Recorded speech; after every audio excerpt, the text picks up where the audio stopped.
Hi friends, அனைவருக்கும் வணக்கம். அ இப்ப தான் நீங்க வந்து டைலரிங் கத்துக்கிட்டு, ப்ளவுஸ் வந்து தைக்க போறீங்களா? அப்பன்னா இந்த வீடியோ உங்களுக்கு தான். பக்கத்துலலாம் நீங்க சொல்லி வச்சிருப்பீங்க, "நான் வந்து டைலரிங் கத்துக்கிட்டேன். எனக்கு வந்து ப்ளவுஸ்லாம் தைக்க தெரியும்." அப்படின்னு சொல்லிட்டு நீங்க வந்து சொல்லியிருப்பீங்க.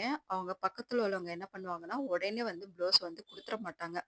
சின்ன சின்ன ஆல்ட்ரேஷன் ஒர்க்கு, அப்புறம் புடவ வந்து ஓரம் அடிக்கிறது, அப்புறம் தலகாணி ஓரம் கிழிஞ்சிருந்தா அது வந்து தச்சு தர்றது, இத மாரி சின்ன சின்ன ஆல்ட்ரேஷன் ஒர்க் தான் அவங்க வந்து ஃபர்ஸ்ட்டு வந்து குடுப்பாங்க. நீங்க எப்படி தச்சு தர்றீங்க அப்படின்னு சொல்லிட்டு பார்க்கறதுக்காக தான் கொண்டு வந்து குடுப்பாங்க. அந்த இது வந்து நான் ரொம்ப அனுபவிச்சிருக்கிறேன். இந்த மாரி சுடிதார் தைக்கிறது, சுடிதார் புடிச்சு தர்றது, ஆல்ட்ரேஷன் இது மாரி நெறைய ஆல்ட்ரேஷன் ஒர்க் வந்து நான் வந்து பார்த்துருக்கிறேன். அதெல்லாம் அனுபவிச்சுட்டு தான் நான் வந்து இப்ப டெய்லரா வந்து இருக்கிறேன். நான் கிட்டத்தட்ட வந்து நான் ஒரு 6, 7 வருஷமா டைலரிங்கா தான் இருக்கிறேன். அதுல ஒரு 6 மாசமா நான் வந்து இத மாரி அனுபவிச்சுட்டு தான் நான் வந்து பெரிய கொஞ்சம் டெய்லரா ஆயிருக்கிறேன்.